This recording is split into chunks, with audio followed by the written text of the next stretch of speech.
Guys, give it up for Kevin Eastman. Thank You you. weren't expecting that, were you? Well, started me awake. Well, thing we do. No, thank exactly. you. So nice exactly. to be here. Thanks for hey, having me on. we're out of lunch. You know, we're waking back up. Here we go. But I'm psyched. I mean, I didn't even need that because you, sir, in my humble opinion, are something of a legend. I'm just gonna tell you. But I keep telling my wife. Honey, I'm a And my legend. son, you know, is like, I tell him they just call me the Ledge. Thank you for Ledge having me Kev. on. I love it. I love Thank it. You are here celebrating the 40th anniversary of Teenage Mutant Ninja Turtles. First of all, thank you for your service and all the joy and the humor that you've brought into our lives on behalf of all Turtles fans. You did God's work.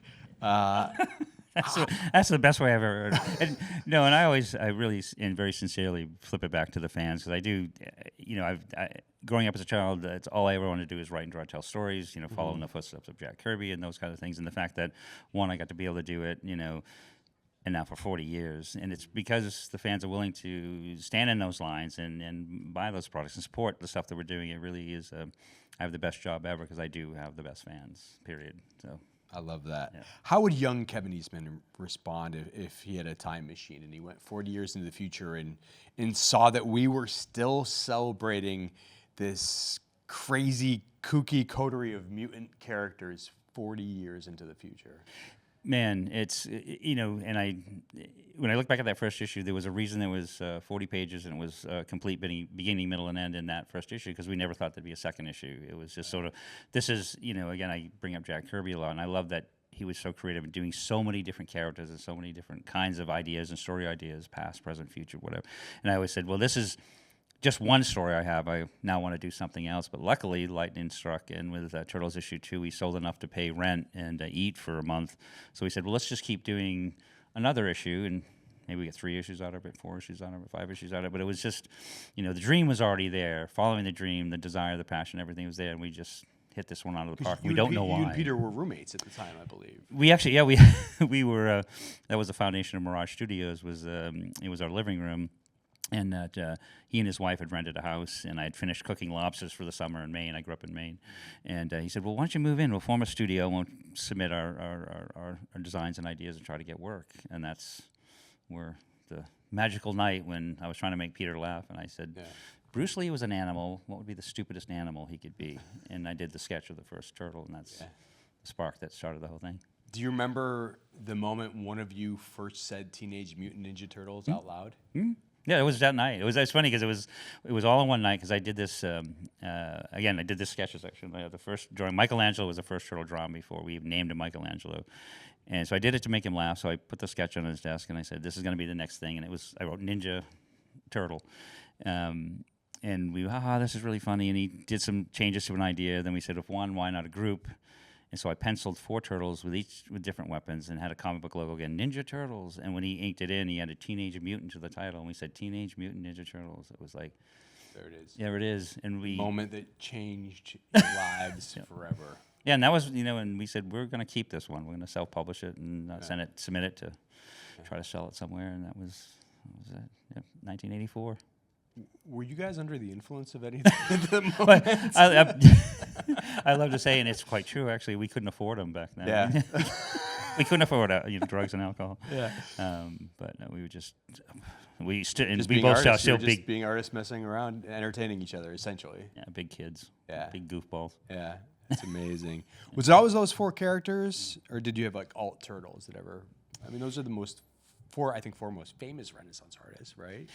There was actually, we had a discussion for about 2 weeks because I was, you know, when I was in high school, not only was I a comic book geek, but I was also an art history geek. So I was a guy that sat way over in the lunchroom in the far corner in the dark. No, and in high school I did a mural as part of my senior year graduation as my tribute to Leonardo da Vinci. So we were trying to name the turtles.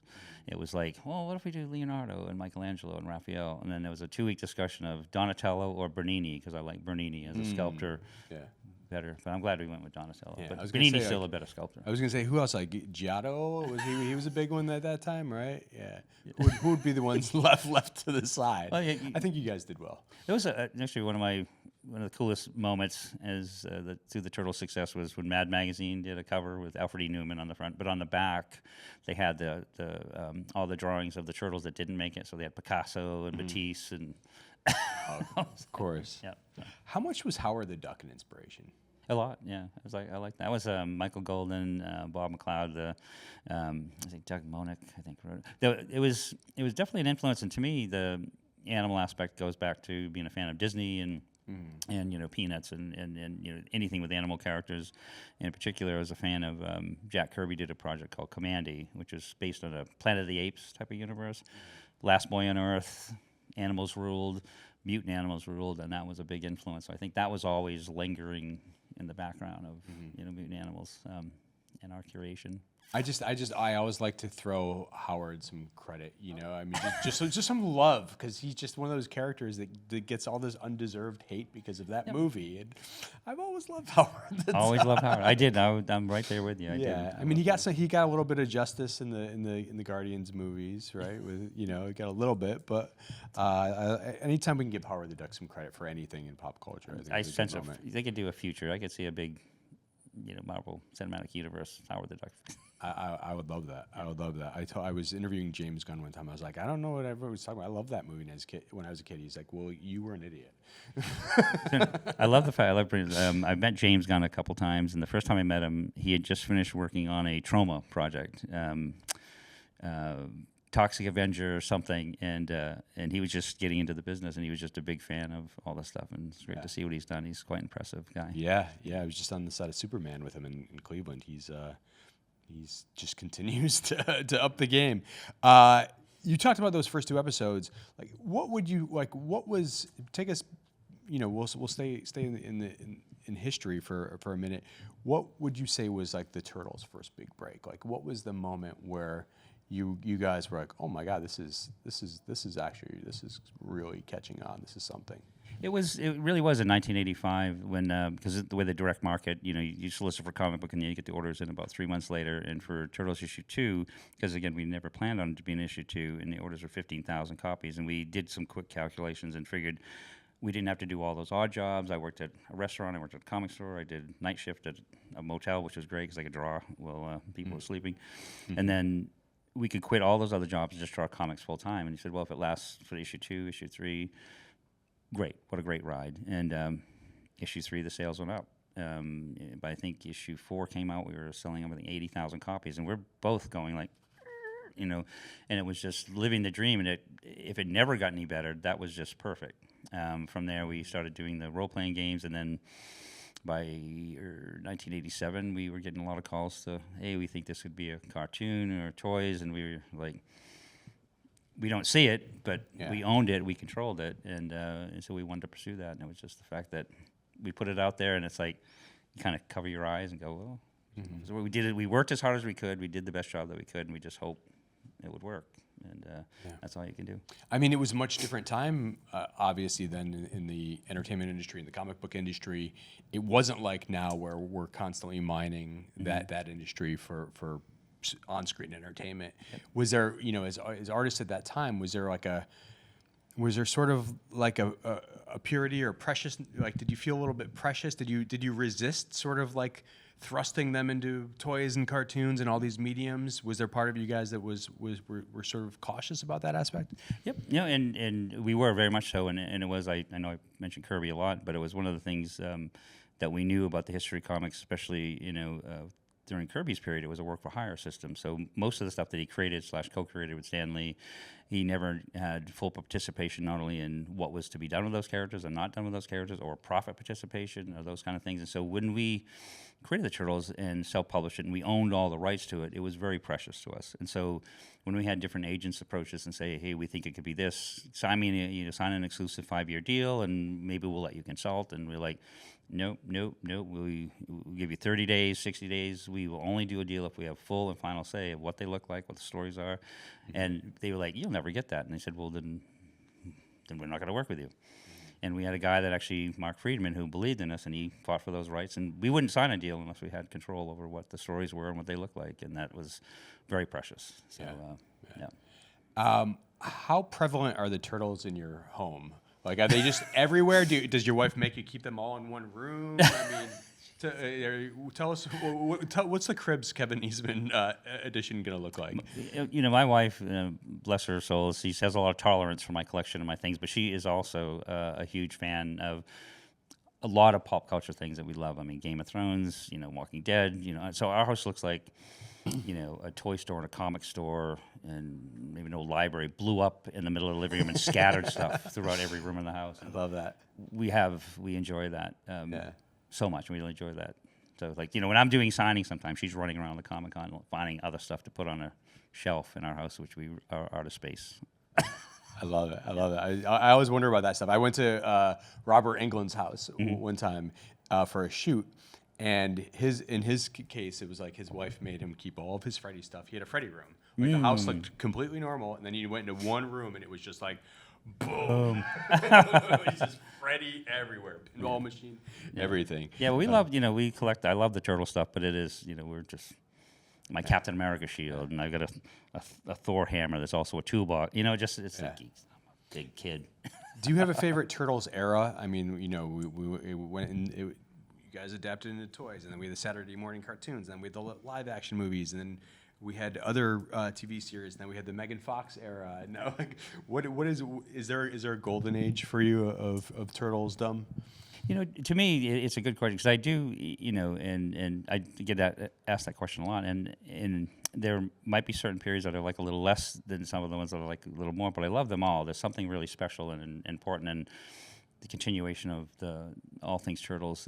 But I immediately point to, you know, obviously what the work that Pete and I did, but that first Turtle movie, you know, Steve Barron, Todd Landing writing, Jim Henson costumes, it was the perfect storm, and that will always be, to me, the ultimate legacy and the ultimate piece of all things Turtles. It was the perfect movie for me. But the 1990? I'm sorry, the first 1990 movie. 1991. Yeah. It was just it was just awesome because you know when we began and took on that project, we had a very successful cartoon show, and the comics were selling great, and the toys were selling like gangbusters. And if this movie, quote unquote, failed, that would have been the end. And so we, again, were lucky enough to get Jim Henson to build these 80-pound suits for these amazingly talented actors to wear, to do martial arts and backflips in an 80-pound rubber suit. Hello. But the story was wonderful. It was a great hybrid of the original black and white comics, the comedy of the cartoon series. But it was just, if you didn't believe them, if you didn't believe that there was not a man or a person inside that suit, then the movie failed, and it just pulled it off. Yeah, amazing. So yeah, we got to sit down with the great Bobby Herbeck at WonderCon this year, and that what a sweetheart that man is. I think he cried at least twice during our interview. Just sweet as could be. Yeah, he's a character. Yeah, he's a character. I was, you know, I really loved we worked directly with more Todd Langdon, who did just a bang up job on the story, the final script, and everything. But yeah, that's there was a lot of great people putting ideas into that, make it work. So. Yeah, I mean, for me, the gold standard has always been that 1990 movie. But man, Mutant Mayhem was good. That was killer. Man,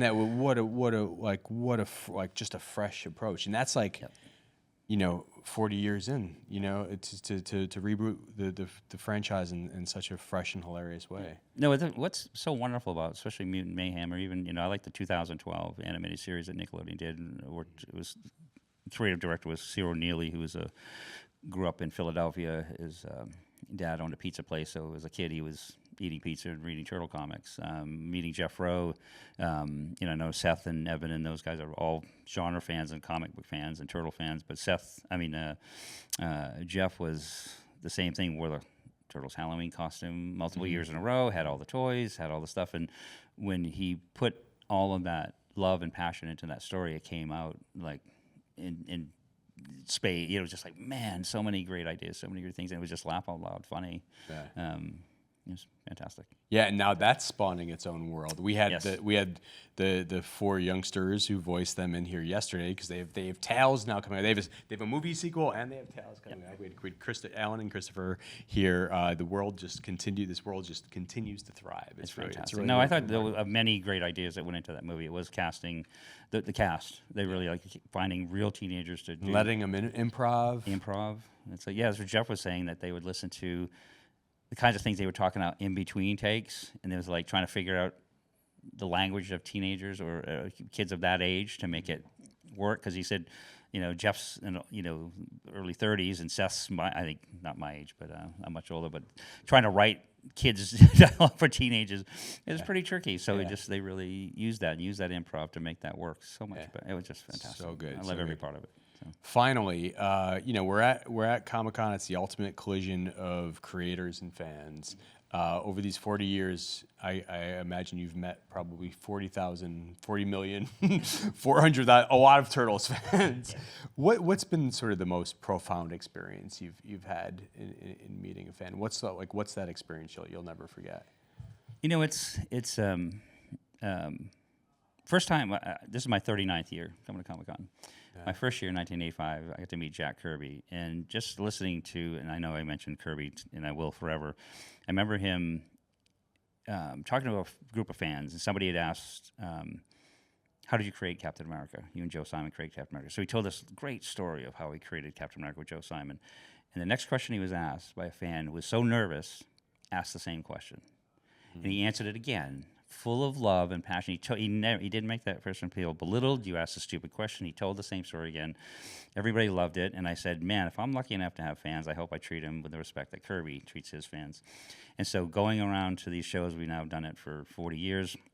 And in San Diego, it's just meeting the range of fans. You meet, somebody that's had a turtle toy since they were 5 or 6. It's got a broken arm. It's got pieces missing. It's beat up. The dog chewed on it a little bit.